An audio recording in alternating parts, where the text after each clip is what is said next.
This is the Fan Connection podcast where we talk all things sports and entertainment. We're your hosts. I'm Morris Michael. And I'm Devin Steele. Let's get right into it. We're getting Randy Orton versus Gunther at Bash in Berlin for the World Heavyweight Championship.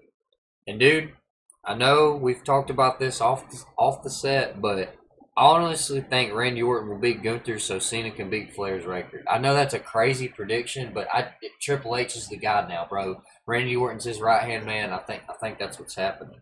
Gunther will be champion again, but if they let Randy Orton beat Gunther on his first title defense, he's going to do this little rage thing where it's going to turn his whole character around.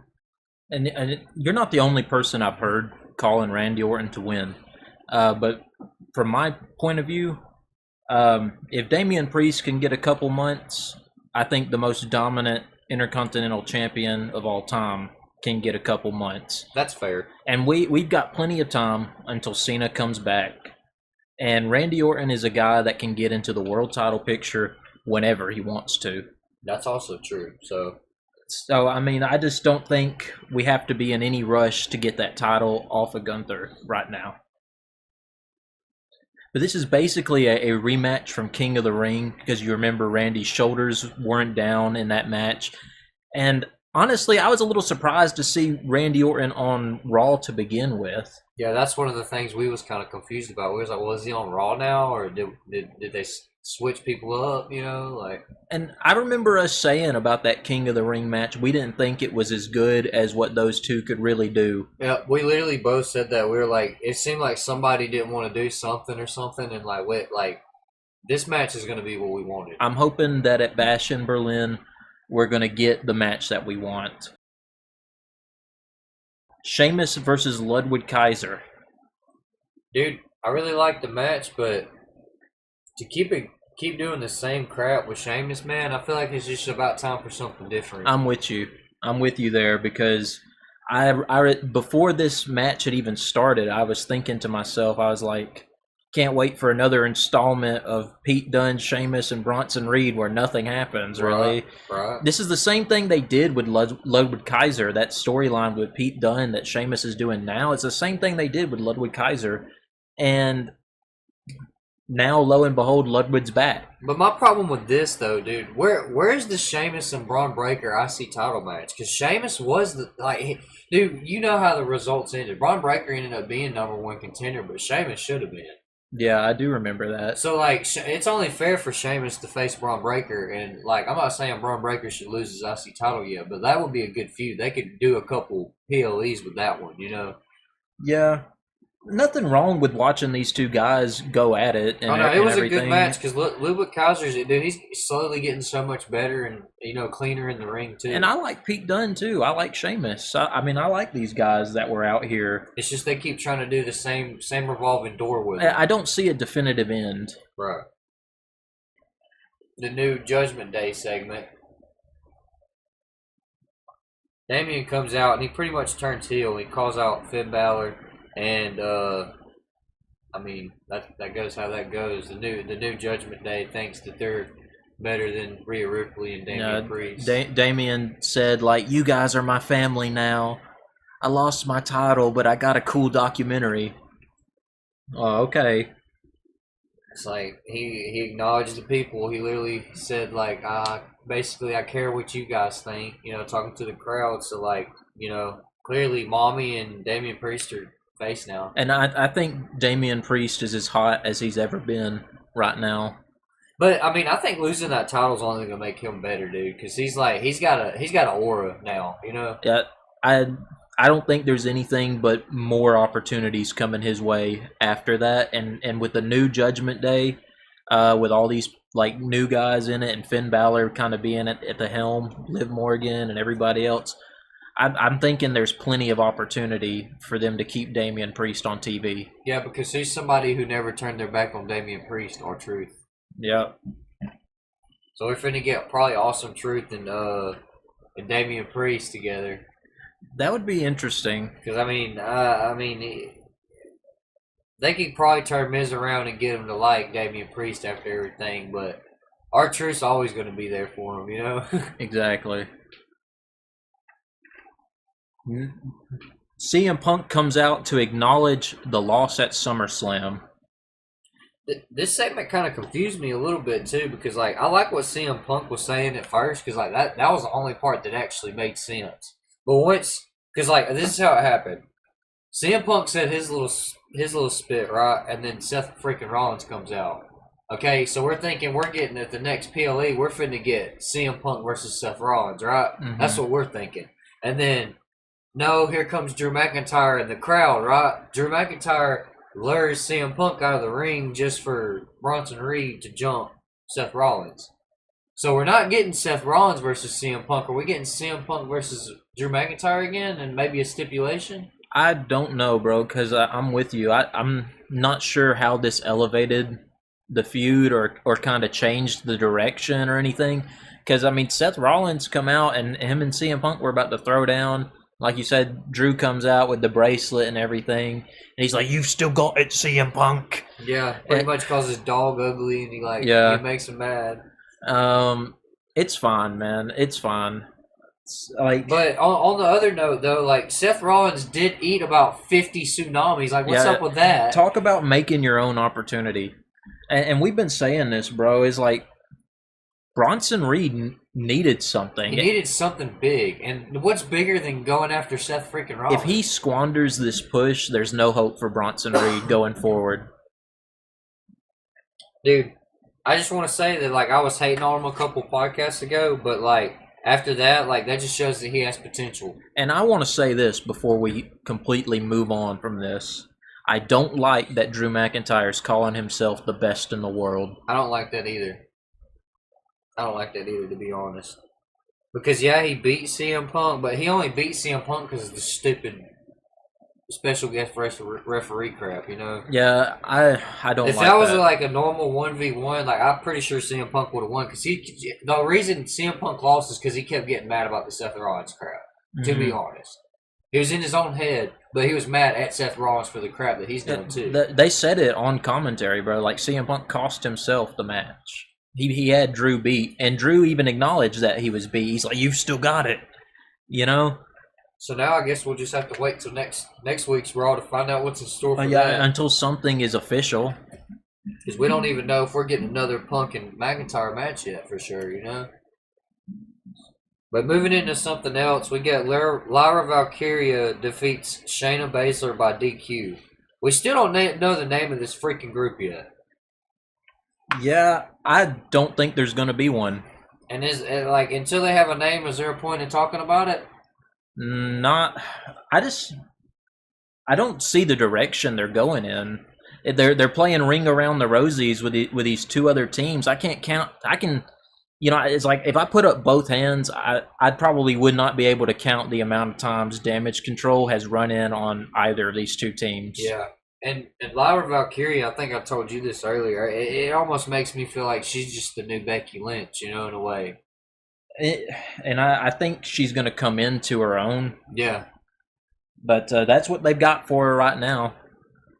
But, I mean, that's really not, you know, that's not got nothing going for her right now. Like, they need to get something going with that. Like, we need a definitive end. We need the stakes raised. We need a stipulation, like, something to fight over, because there's not even the tag team titles here. Like, is Sonya Deville's group the more dominant one, or is Damage Control the more dominant exactly. one? Because, like, that's what we're all confused about.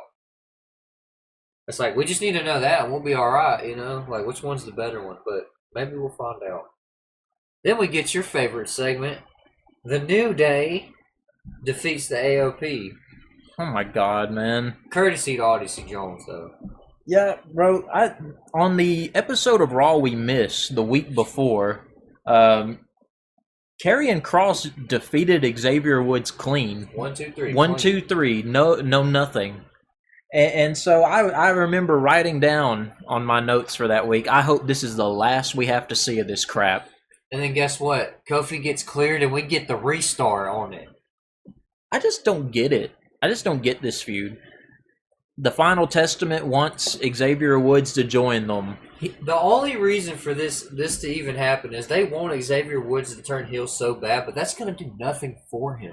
And, bro, if Xavier Woods turns heel, nobody's taking him seriously. He can dress up in the riot gear all he wants and put on some makeup and look big and tough and mean, but he still danced around with a unicorn head, and plays the trombone and booty dances at WrestleMania. Yeah. And so, And I just want to say, like, Odyssey Jones made his debut, and he looked like a monster. When he was doing his shit. yeah, with he AOP. picked up both members of AOP one armed Yeah. at the same time. Yeah. That's a big dude. That was impressive. But he helps the New Day, right? They win, which is what the whole time Xavier Woods wanted was to beat them clean. The New Day gets the win. They go backstage for a little segment, right? And then, like, Odyssey Jones comes back there, and Kofi's all like, yeah, thanks for helping us, like, those are some big guys out there. And then, like, Xavier's, like, jealous that, like, he didn't do it on his own. Yeah. And I'm like, come on, dude, you've been doing this for, like, 7 weeks, and you can't get it done. Bro, he got picked up by the Alpha Academy and dropped by the Alpha Academy. In a matter of 2 weeks. He made one appearance with the Alpha Academy. Man, it's like, whatever, dude. Get a life, Xavier. Yeah, he didn't look satisfied, though, after that win. And this doesn't make the Final Testament look any fucking better. Nope. I'm so sick of seeing this. Please do not show this next Raw. Triple H, if you're listening. If you show it next week, we're not talking about it on the podcast. I promise we won't. We'll skip it. We will skip it. Moving on. A-Town Down Under defeat Awesome Truth. And, like I told you earlier before we started the podcast, dude, this match was like what it was supposed to be, and it was entertaining. R-Truth does this little crap where he doesn't do what he's supposed to, and Miz, he's a goof. Miz goes off the whole entire match, and I just want to say I'd much rather see the Miz going after a title right now than any of these other guys. They need to let the Miz get fired up like that against somebody like LA Knight. Exactly. Cause the Miz is the perfect guy to be putting these guys over. He's good on the mic, good on promos, everything, dude. Everything all around the ring, interests even, like everything you can do with. I mean, I feel like he's such a good guy to put people like that over, Yeah, I mean, but because this match right here with A-Town Down Under is much, we've been talking about, they're not really. It's definitely beneath the Miz's talent ceiling. Exactly. You know what I mean? But nonetheless, entertaining match, bro. It's just a little something for the people in house, right? Next match, Io Sky defeats Sonya Deville and her mystery team. It's stale, man. I'm tired of seeing this. It's like I said earlier, man. Why even break this up? Break it up from the other match from earlier. Like, tell me your names, or I'm not interested. And I mean, it's not like the match was terrible, bro. Like, there were some spots, insane elbow and moonsault combination, and stuff like that, bro. This match wasn't bad, but it's just not good. It's not being presented well. The way Io Sky's winning over Sonya Deville type thing, you know what I'm saying? That's what I'm saying. I'm like, if you're supposed to be this new dominant group that's coming in like the female Shield when you first debuted the first time, then you gotta beat the former champion. I mean, Io Sky is a multi-time champion, so I mean, it makes sense for her to win over somebody like Sonya Deville.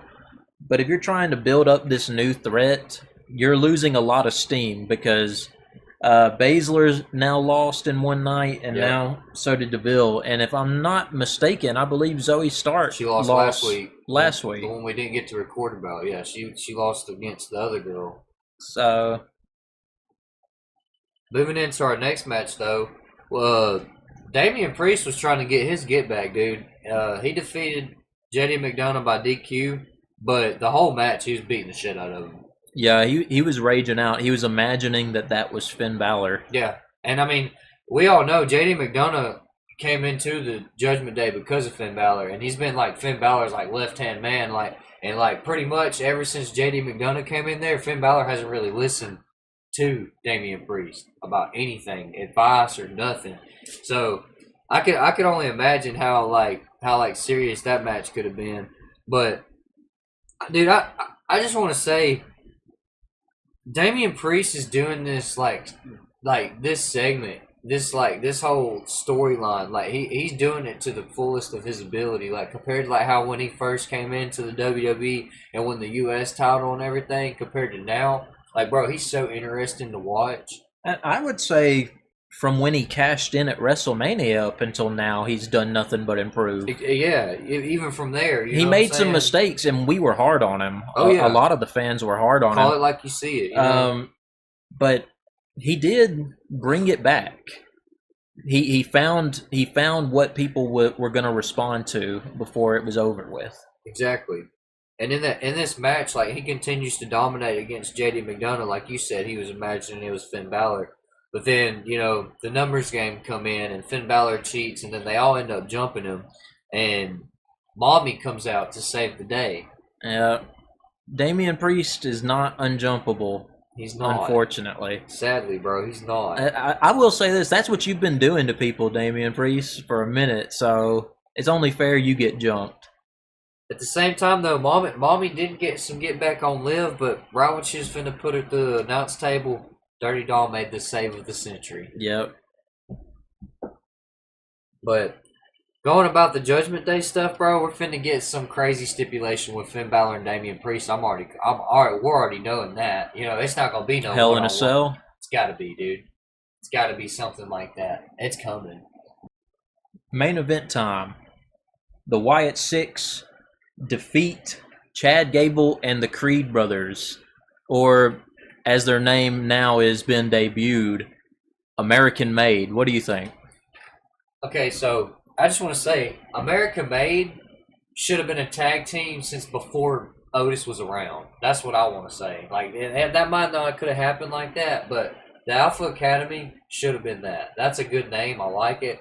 But going into the Wyatt Six, bro, their debut match, their debut entrance, all of them coming out, like, some people don't like it. I like the song. I like the way they come out. It gives you kind of goosebumps because it's like the memorial for for Bray Wyatt and everything. And like, dude, it's just so good. Like, you can see the emotion on Eric Rowan's face when he was doing the little thing for Luke Harper. You know what I mean? Like, that's a grown man trying to hold in emotion. You know what I mean? Like, that's not the easiest. You're in an arena in front of people. You're live right now. Like that, dude. That match was so good. It was interesting. Everything down to the last detail was, just thought of and executed well. You can tell they're protecting the Wyatt Six heavily. And I think Chad Gable and the Creed brothers are the right guys to do this. And that's also what I wanted to say, because like it was so good because we waited so long. You know what I'm saying? Like, we waited so long for something to happen, and then both sides did like so good, because like there's a little part in the match where like the Creed brothers had did a suicide dive, and then the Wyatt Six members had like reversed it and then slammed them onto the announce table with unison. Mm-hmm. Dude, that was a sick ass spot right there. Like, on both ends, you know what I mean? Yeah, and dude, these are just both really well put together teams, really well thought out. Like how we've gotten to this point, Like me and you had seen the Gable and Creed Bros little flip thing they did. Yeah, the triple moonsault, one from ground level, one from middle rope, and then one from top. And that's a sick, like, tag move right there. You know what I'm saying? Like, I would have never thought of that. I thought that was really clever. But for an in-ring debut, bro, this is a memorable one. And the Bray Wyatt and Brody Lee tributes that was going on and stuff like that. Just a good main event. But we're not done seeing the Wyatt Six and Chad Gable and the Creed brothers. That moves us into the Smackdown August 9th episode. We start with Cody Rhodes coming out, and Solo had some words.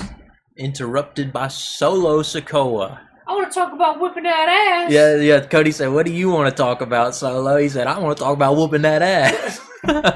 Solo got them bars now. Yeah, he got jokes now, huh?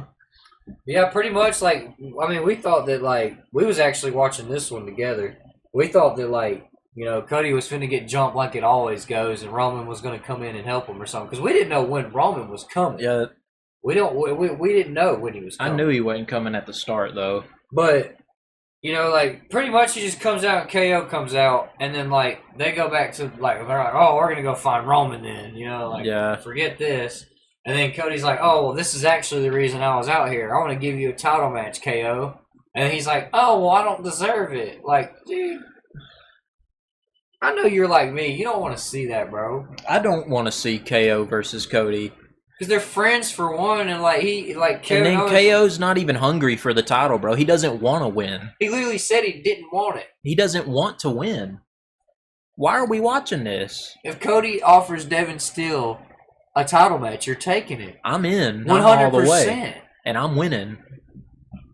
That's just, I don't know, man. That kind of made Kevin Owens look a little lame to me. They used like reverse psychology on him. They were like, we're going to give the title shot to Roman Reigns then, so he would accept it. And that was the only reason he took it, is because he like would rather that title be on anybody else but somebody in the bloodline. Yeah.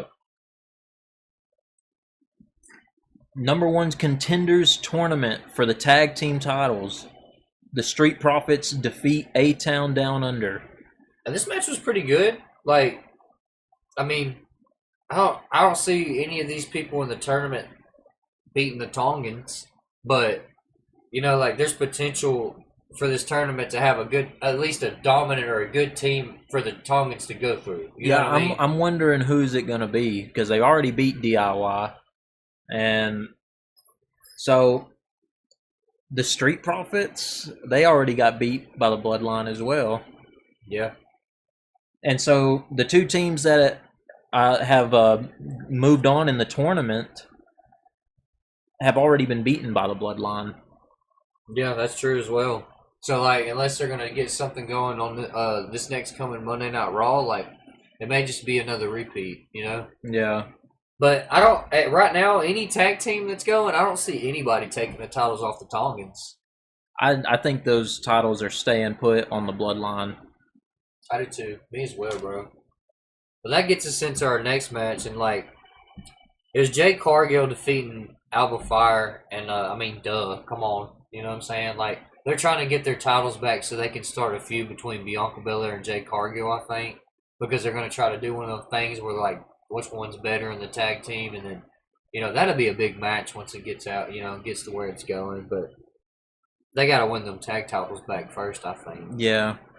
That's the first step in their little thing. Because, I mean, we've seen it. They had Naomi come out there and help. Yeah, it was the Blair Davenport girl was out there as well, I think. And I don't know what she has to do with any of it. I know her and Naomi don't like each other. That's the catalyst for why Naomi come to help them too. That would make a little more sense, I guess.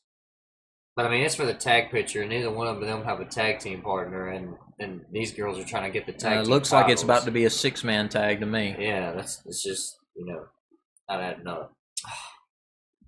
I don't even want to say this, but Santos will face LA Knight for the title. I'm not going to talk about any of that other crap that happened before that, because there's pretty much a shitty promo.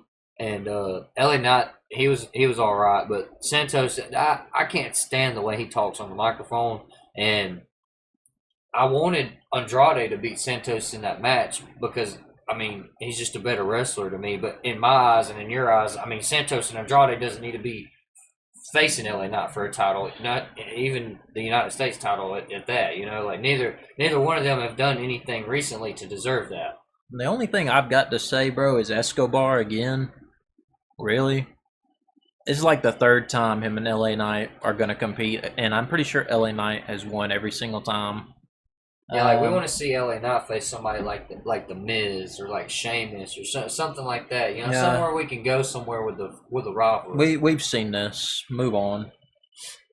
DIY defeats Pretty Deadly in the tournament. That's boring, dude. We knew DIY was gonna beat Pretty Deadly.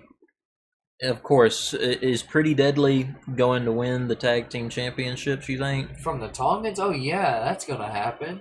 Exactly. No, dude. No. And if it's gonna be DIY versus the Street Profits, then it's probably gonna be DIY versus the Tongans again. It sounds like the Street Profits are gonna win that to me. I'd be interested in either way because I mean, whoever goes to the next PLE or whenever the PLE or the Smackdown before that, wherever they decide to do the tag match at, the Tongans aren't losing. Exactly. The Bloodline's keeping gold. Oh yeah. Speaking of the Bloodline. Solo's got some nuts, or at least he likes to think he does. Does Solo have nuts, or does Tonga Loa have nuts? Tonga Loa been messing up everything and still be coming to show his face. I guess that's true. Solo called Roman out directly, though. He said, "You want to come and get this? Come take it right now."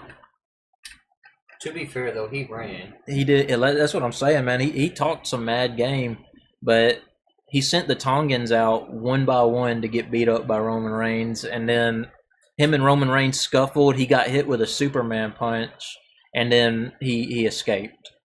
To be fair, anybody listening out there, Devin still called this. The tribal chief, the head of the table, still returned to bring the fight on SmackDown to the fake bloodline. He called that shit. But I called the shit on SummerSlam. So we were both technically correct. So I just want to ask how that feels. Like, you know, like they made an announcement on Raw that he would be on SmackDown, and I texted you and was like, "All right, you got that one too, buddy." You know, like you knew it was coming. But like, what did you expect more or less out of this segment? I was a little underwhelmed, if I'm being honest. There were no words exchanged. And Roman didn't say a word. And the Ulafala did not change hands. So basically nothing happened out there. Tonga Loa came out with the tag title with Tonga Tonga, and Jacob Fatu's the one who won it with Tonga Tonga. Yeah. So it didn't make really any sense, and plus when he held it up, he wasn't holding it right. And if I'm just gonna be honest, I'm not a fan of the presentation so far between who's the tribal chief. Because I feel like who out there is believing Solo's the tribal chief? I don't feel like anyone's backing Solo's side. I feel like all the commentators are saying Roman Reigns is the tribal chief, and the ring announcers are saying Roman Reigns is the tribal chief.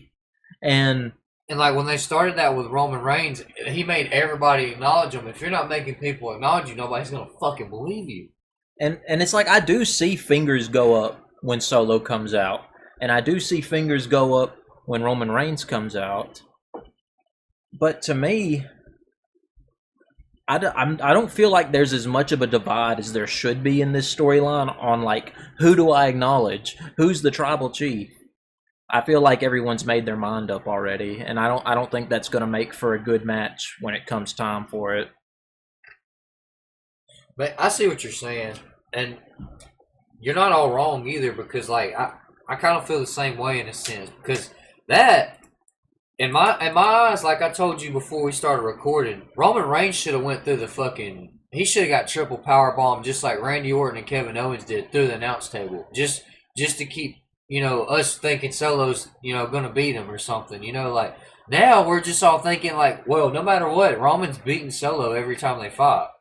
You know, like, it's just like, if he can get around the Tongans and get around Jacob Fatu, he's going to beat Solo. It does seem that way, don't it? So, like, I mean, all he has to get is a little help from Jimmy and Jay, and he's going. I mean, every time he'll be, you know, still standing on top. And that's the thing. It's like I can see through it, and maybe there's just something we're missing that we ain't got yet. And I just don't think Solo quite has the status to claim tribal chief outright. And that's why I really wanted him to succeed. But I mean. Maybe we'll get like you told me earlier. I didn't know this, but apparently the tribal chief Roman Reigns is going to be doing weekly appearances on SmackDown. I don't know if he's going to be on this Fridays, but if he is, I mean, I can only guarantee we're going to get more information this time. Like, you know what I mean? We'll probably at least get a promo. Yeah, I'm hoping so. Because I want to know what he's got to say. The action's cool and all, bro, and the two tribal chiefs squaring off is cool, but we do need some exposition. Roman Reigns has got to address the WWE Universe after being gone. Yeah, because as far as I'm concerned, the only tribal chief in the WWE right now is Nia Jax, because she's the only one in the Nia family with gold. That's true. So she should have came out there and hit Solo with that Annihilator and took that Ulafala home with her. God have mercy on Solo's soul if she hits him with the Annihilator. That's just your boy Royce Michaels playing his part, but you know what I mean? You got to acknowledge your real tribal chief. It's Nia Jax.